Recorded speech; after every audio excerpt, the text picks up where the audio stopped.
Look at me. Okay? Like, maybe you guys will stop. There are stories in gaming that feel bigger than the games themselves. Not because of win streaks, not because of subscriber counts, but because they touch something real, something human.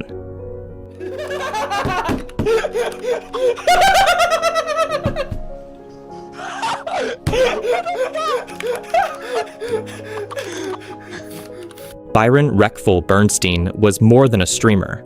He was a prodigy, a pioneer, and ultimately, a person overwhelmed by a world that never slowed down.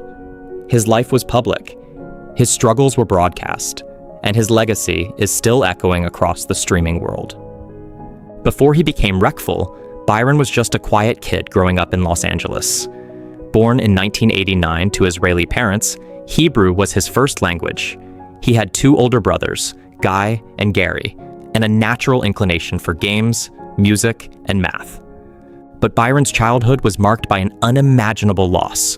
When Byron was only 6 years old, his oldest brother, Guy, died by suicide. The trauma didn't just affect him, it defined him. It wasn't something he talked about in detail, but it colored everything. His relationships, his mental health, his need for connection. Fans who followed him closely could see the weight behind his eyes. Behind every joke was something he wasn't saying out loud. Byron found an escape and a new world in World of Warcraft.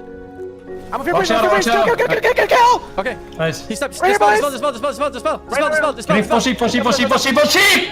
I can't play! Get him! Like so many in the mid-2000s, he fell into Azeroth headfirst. But unlike most, he didn't just play the game, he mastered it. He gravitated toward the rogue class, fast, technical, lethal. It was a perfect fit. Reckful's gameplay wasn't methodical, it was instinctive. While others played safe and calculated, he dove in with an elegance that felt more like improvisation than strategy.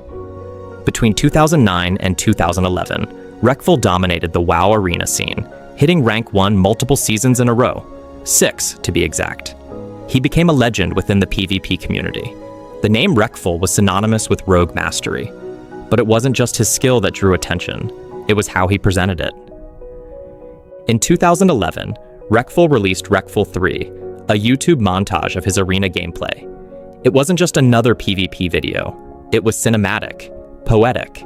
The music, the editing, the way the camera moved through battlegrounds and arenas. It felt like you were watching something important. Sap him as he steps to Mayo, right there. Boom. Okay, I'm about to die here. I'm gonna blind this rogue now. I'm gonna jump before this. As this waylay fades, I got a big jump off. Now I'm just walking away. I'm waiting on cloaking. I'm not cloaking yet. He's gonna start casting on me. Reckful 3 exploded.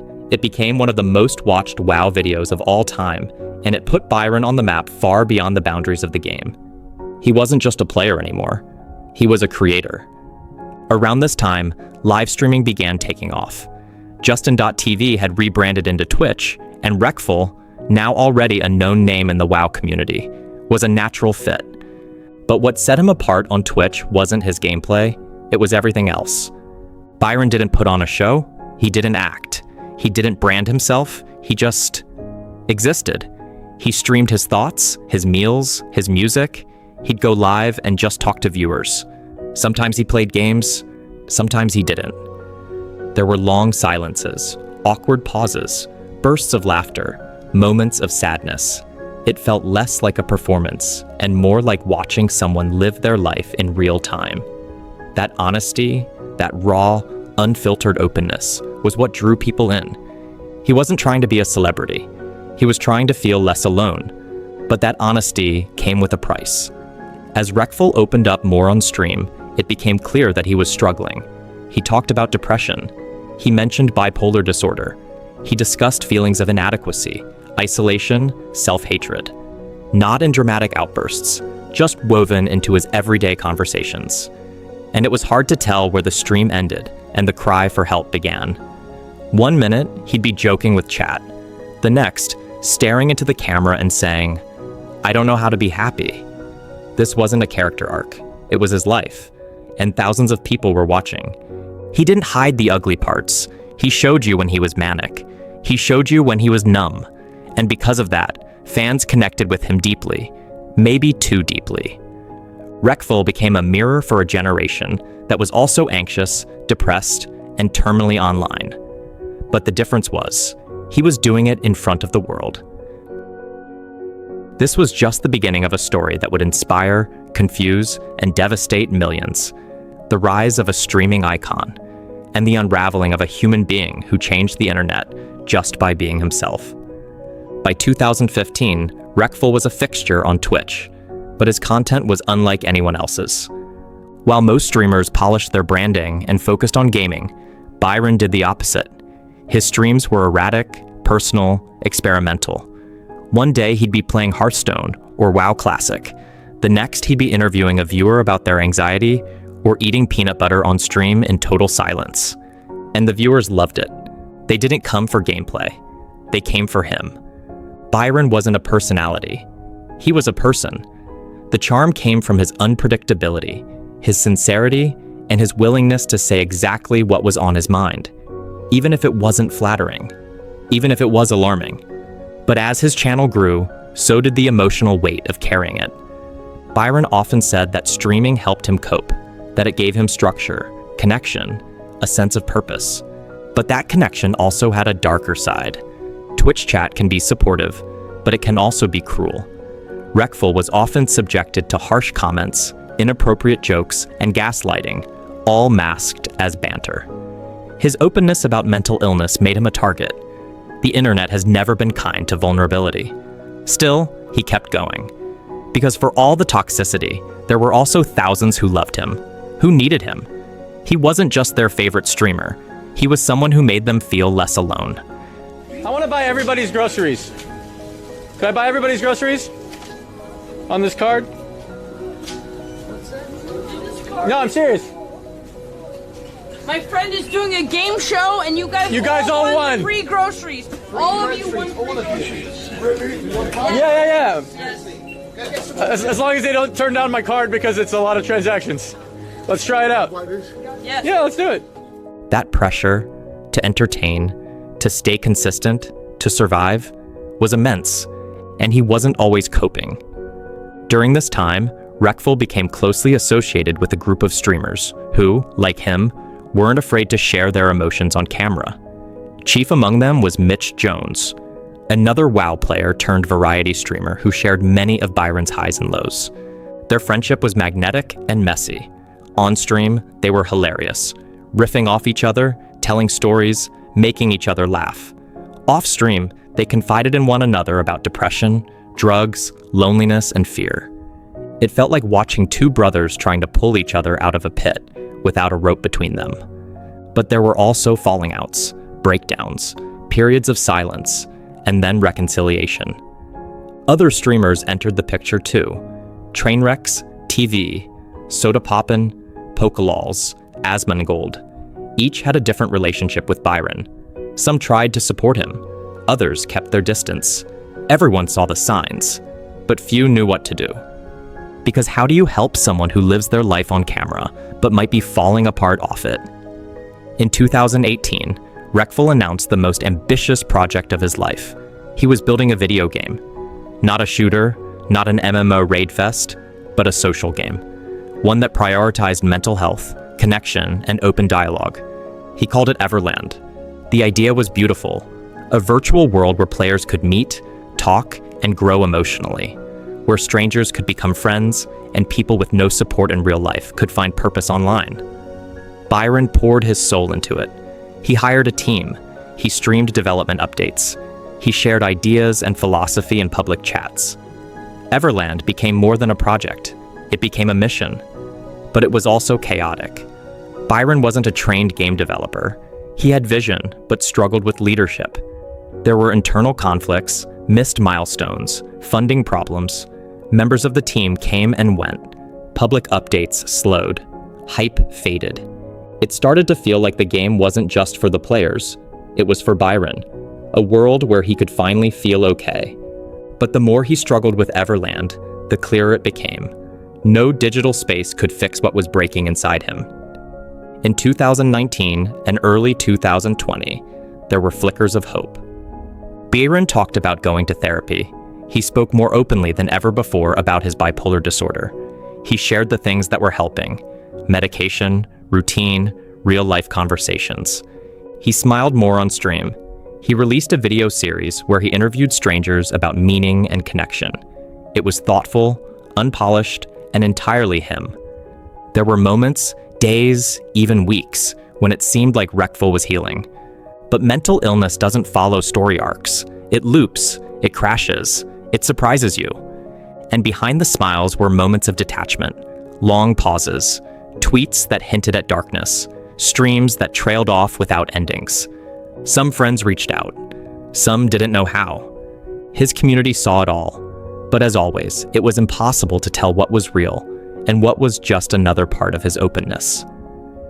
In early 2020, something seemed to shift in Byron. He was streaming less frequently, but when he did, it felt lighter. His tone was softer. He talked about working on himself, eating better, sleeping more. He even posted a spontaneous marriage proposal to a woman he'd been seeing, a moment that was awkward, heartfelt, and deeply Reckful. He was taking walks, meditating, talking more about his plans for Everland. For a brief moment, fans let themselves believe, maybe this is his arc. Maybe he's turning the corner. But there were still signs. The occasional monologue about not fitting in. Questions about whether happiness was even real. Viewers would watch him smile one day, then tweet about worthlessness the next. The gap between hope and despair was narrowing, and it all came to a head in July. On the morning of July 2nd, Reckful posted a series of cryptic tweets. Some were romantic, others were scattered. One simply said, "Please just know in these situations, the insane person does not feel in control of their actions." Another read, I feel bad for anyone who has to deal with me when I'm crazy." Then, nothing. Byron Bernstein died by suicide that same day. He was 31 years old. News spread across the internet within hours. At first, fans didn't believe it. Then confirmation started flooding in, from friends, fellow streamers, and eventually his family. The shock was overwhelming. Twitter became a digital memorial. Reddit turned into a space of mourning. Twitch was flooded with tribute streams. People who had never watched Reckful before were suddenly learning who he was and what he meant to so many. What followed was unlike anything the gaming world had seen before. Streamers stopped midstream and broke down crying. Clips of Reckful began circulating, him laughing, dancing, being vulnerable, giving advice. Entire guilds in World of Warcraft gathered at his in-game memorial spot. Blizzard, the developer of WoW, added an official NPC in Stormwind named Reckful, who trains rogues, a permanent tribute to one of the greatest players the game had ever seen. But the mourning wasn't just about Byron. It was about what he represented. He had become a symbol of a generation raised online, struggling silently, hoping someone would listen. His death wasn't just a loss. It was a mirror. Twitch wasn't ready for someone like Reckful. Few people were. He exposed how unequipped the streaming world was to deal with mental illness, how parasocial relationships blur the lines between empathy and entertainment, how streamers are often rewarded for oversharing, but punished when the truth becomes too much. Byron lived with no filter, and while that gave him power, it also made him fragile. Because when you lay your soul bare to the internet, you give the world permission to judge, exploit, and misunderstand you. In the wake of his death, the community had no choice but to talk. Big streamers began speaking openly about their own depression, burnout, and therapy experiences. Viewers became more careful with their words. Twitch even started promoting mental health resources and partnering with wellness nonprofits. But the truth is, the damage was already done, and Reckful had paid the price for being too ahead of his time. To his fans, Reckful was more than content. He was comfort. A friend you never met, but felt like you knew. Someone who made it okay to be weird, to be unsure, to be unwell. For many, he was the first person they ever heard talk about depression, about grief, about losing a brother, about waking up and not wanting to be awake, about how love was terrifying and beautiful at the same time. He didn't teach these lessons like a therapist, he lived them in front of thousands. And we watched, powerless, grateful, changed. After Byron's death, the gaming world didn't just grieve, it changed. His story became required watching for any streamer who thought honesty was just a content strategy. He was no longer just a rogue god or a Twitch pioneer.